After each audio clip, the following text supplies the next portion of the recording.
Renu, dining table पर ये जो फ्रूट रखे हैं ये पड़े पड़े खराब हो रहे, तू ले क्यों नहीं जाती इनको? पर दीदी ये खराब कहाँ हो रही है, कल ही तो आए हैं। तू इनको ले जाना आज उठाकर। बहुत बहस करने लगी है। संगीता ने अपनी बाई रेनू को डांट दिया। रेनू को यह समझ नहीं आया, दीदी तो कभी ऐसे नहीं बोलती। वो मन ही मन सोच ही रही थी। इतनी देर में घंटी बजी। रेनू गेट खोलने गई तो सामने देखा एक काम वाली बाई खड़ी है। हाँ, क्या बात है?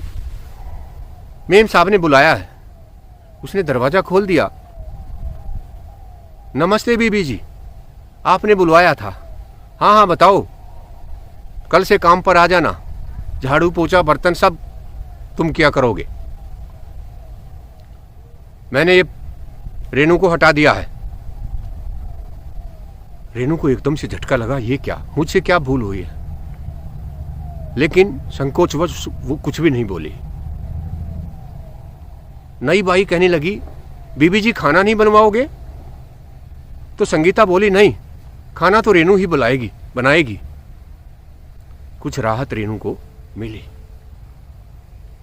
इतनी देर में पुराने वाली बाई चली गई और रेनू की आंखों में आंसू आ गए। कहने लगे, दीदी कोई भूल हुई है क्या मुझसे? मेरे को क्यों हटा रहे हो? संगीता कहने लगी, तुझे याद है पिछले वर्ष जब छोटू पैदा हुआ था और मैं पेट थी तो तूने अपने घर ही जाना छोड़ दिया था। तू तो ऐसे सेवा में लगी रहा करती जैसे तुझे ही बच्चा जन्मा है। तो क्या मेरा फर्ज नहीं बनता?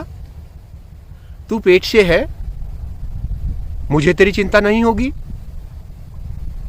तेरी उतनी ही तनख्वाह रहेगी, हमारे यहीं पर खाया करेगी और रोटी हम दोनों बनाकर, खाना हम दोनों बनाया करेंगे मिलकर।